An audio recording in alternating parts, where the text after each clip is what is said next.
everybody. My name is Eric. This is my wife, Laura. Hey guys. Today, this is going to be podcast number 3. And this is a podcast on how to help you get your money right. Is your paper looking funny? If your paper's looking funny, we want to help you. Maybe you're a business owner, maybe you're in sales, or maybe you're somebody who's thinking about starting your own business in the future. We're a marketing company, and what we do is we help people market during troubling times. So one of the things I want to talk about today is lead generation versus branding. Okay, I know there's a lot of people out there that's using these companies that are just generating leads for them, and you know, sometimes these companies work pretty well, sometimes they don't. It's kind of a hit or miss. But I'm going to tell you why it's more important for you to brand than it is for you to just worry about lead generation. Your brand is the way your customer perceives you. You really want to think about your entire customer experience when you're choosing your brand. It includes anything from your logo, your website, your social media experiences, to just how your employees talk to your customers. So if you would rather do lead generation than actually build your brand, then you're crazy, because you have access to social media and everything just at the touch of a button. It's so easy to brand yourself nowadays than it was 10 or 15 years ago. And if you're somebody who, you know, doesn't really understand how to use social media or use social media for your business, then you need to learn. Everybody is on social media anymore. We know where everybody is. You know, you pretty much have a TV station right here. You can access so many different people. The TV is dying. The radio is dying. Those ads don't really work the way they used to. And everybody is on social media now. You know where your customers are. So social media is going to be huge when it comes to branding. One of your biggest brand building goals is to differentiate yourself from your competition. You want your customers to buy from you over them, so you have to figure out a way to convince them that you're the better option. So why is it important to use social media as a branding tool? Well, in 5 to 8 years from now, when you're standing in your kitchen or you're driving down the road and you say, "Hey Alexa, give me the name of a chiropractor," or "Hey Google, give me the name of a real estate agent," that voice command is only going to spit out one name. And I don't know if you know this or not, but I'm pretty sure when you get a referral from an AI, it's probably going to be outrageous. But if you're someone who's already built up your branding with social media, then what's going to happen is that person looking for a real estate agent is going to say, "Hey Alexa, give me the number for Donna Kaufman, real estate expert."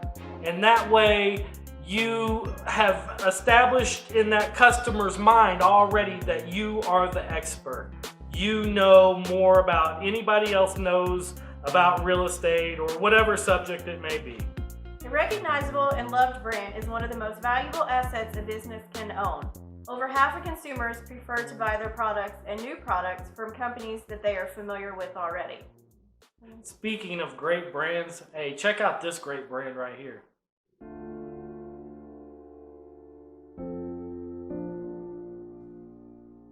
Hi, I'm Donna Kaufman. I want to thank Eric for this chance to be on his blog. My name's Donna Kaufman, and I'm a realtor. And I've been wondering, what do I say to you in a time like this with so much chaos? Like you, I'm searching for little nuggets of certainty. And I've been thinking about, what do I know for sure? What I know for sure is that people will always need a place to live.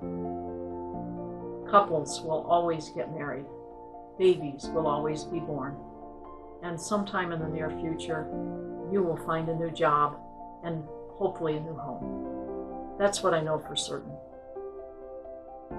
Real estate transactions will continue to happen. And that's the big picture. Locally, there have been some significant changes in real estate, not the least of which is that the 600 plus market and the luxury market in the metro area is pretty much gone. And the reason for that is most of the lenders who were offering what are called jumbo loans are no longer offering those. So that market is pretty well gone. However, the market from about 300 or 350,000 up to about 599 is beyond active. It's crazy. In the last month, I've written 6 offers for different people. And of those 6 offers, all were involved in multiple offer situations. All the offers were above list price. And of those 6, only 2 of the offers were accepted.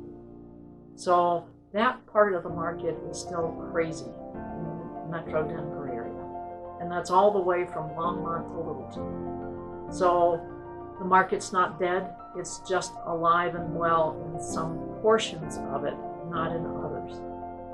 The 300 and below market, where first-time buyers would be active, is not very active and is close to dead as well. And the reason for that, first-time buyers don't know what to expect when they see this kind of chaos, and many of them are out of work.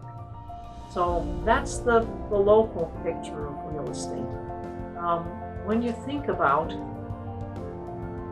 where do we go from here? Well, this is my new normal, with masks and gloves.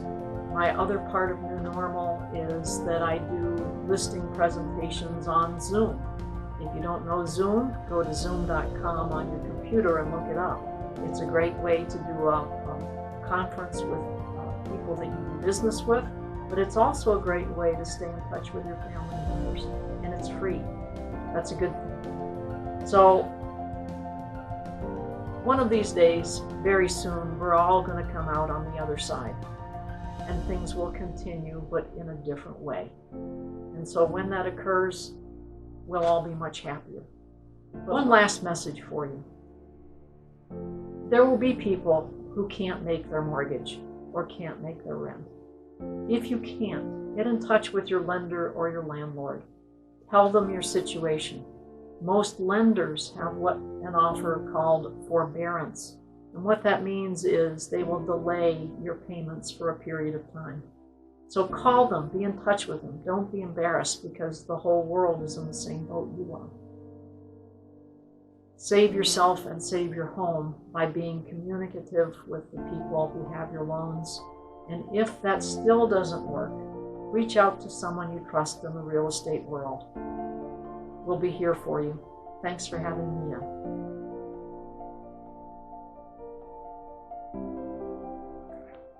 So maybe you're a business owner that's in your 60s or late 60s, early 70s, and you're saying, I can't learn how to do social media. I can't learn how to brand on social media. And I'm going to tell you right now, that's ridiculous, because you didn't know how to drive a car when you were born either, but you learn how to do that. It's just another skill that's learnable. And then on top of that, if you're not adapting to the changing times, then you're going to be a brand that just gets forgotten about. I don't care how good your word of mouth is. So one of the things they're going to be doing in the future with social media marketing is AR, and that's augmented reality. And what that means is you're going to take a picture of yourself, and then you'll pick out a shirt.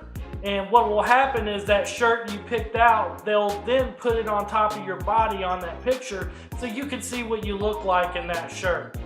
That's going to be a really great way of marketing in the future. Another way that social media marketing is changing is they're starting to use AIs to start writing ads for you. So what the AI does is it writes all these different ads, and then it figures out which ad performs the best for your product, and then they start duplicating that ad. Another way they're going to be using social media marketing in the future is going to be virtual reality. You'll be able to go into virtual stores and pick out different clothing. You'll be able to do all these different things through virtual reality. So that's something that's going to be coming up in the future as well. To get somewhere with your business, you can't think small. You have to think of ways to expand your thinking to enlarge your business and brand. Exactly. And see, in the 1930s, when the Great Depression hit, a lot of companies, they started cutting their marketing costs, and they quit exposing themselves to the marketplace, and what ended up happening was a lot of those companies went out of business. It happened again in 2009. 2009 came, a lot of companies, they just cut marketing, and really didn't expose themselves to the marketplace anymore, and then they went out of business. And one great example of that is Toys R Us. They didn't switch up their marketing. They continued to market the same way. They didn't let customers know they price match with Amazon, and they ended up paying the ultimate price and ended up going out of business because of it. Don't be like that. Don't be that company. What would you rather be? Would you rather be Netflix or would you rather be Blockbuster? Blockbuster was on top for a long time. Now they're not.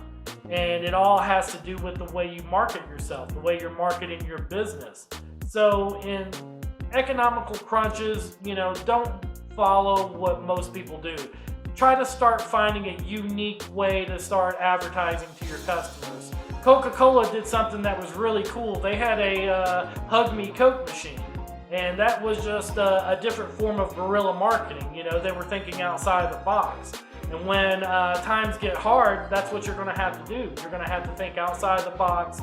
You're going to have to come up with a clever way to start marketing to your customers. As you can see, branding is for every business, and it doesn't matter your budget. You can start small. As long as you're consistent, you'll be amazed at the results you see in the end. So she's right.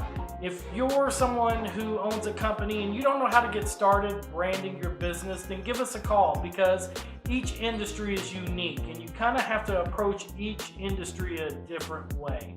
So one of the main things that you guys want to do is you want to start trying to target the right people. If you're targeting people who are 18 to 21, but mainly your customers are 50 to 75, then it's not going to do you any good. You're going to have to target the right people. You're going to have to target the right audience, essentially. And if you're concerned about your advertising budget right now, don't be. You can always start small, and then as you start getting more customers in, your business is growing, then you grow your advertising budget to reach more people past what we already are reaching for you. That's a really good point. And what I want to do is I just want to touch on the fact that we're actually offering a coaching session. It's a lot cheaper than it would be to actually run a marketing campaign with us. So if you can't afford to run a marketing campaign right now, then give us a call. What we'll do is we will help you put together the right campaign for your industry. And we will customize that campaign exactly for your industry and for your business. So give us a call about that today if you're interested. So I hope you can see where the industry is going to be going here in the next few years. It's just something to think about now, because you can run Facebook ads right now for about $20 per ad and get amazing results. But what's going to happen when all these huge industries figure out, hey, you can run ads on Facebook and actually reach more people than you can through TV, then these Facebook ads are going to get a lot more expensive. These Google, YouTube ads, they're going to get a lot more expensive when the big companies realize you can do this. So start implementing this stuff today so you can really reach your potential when it comes to your customer reach. So guys, I hope this information helps you. I hope this video finds you doing well, and I hope you start implementing the things that we taught you here today. I would just like to thank everybody for watching. And if all this is new to you or you don't know where to start, just give us a call. We'll get it all started for you. It's better to start now though than to wait, because it's just going to get more expensive, more difficult to get started. So let's get started today. Hey, thanks for watching, everybody. If you are someone who has a question on how to get started, you're a business owner, then leave us a comment down in the comment section. Like and share this video. If you're watching this on YouTube, please subscribe to our channel. And if you're watching this on Facebook, then make sure that you like our page and check out some of our content. We got tons of content on there to help business owners. So just check that out, guys. Thanks for watching. Thanks. We look forward to working with you.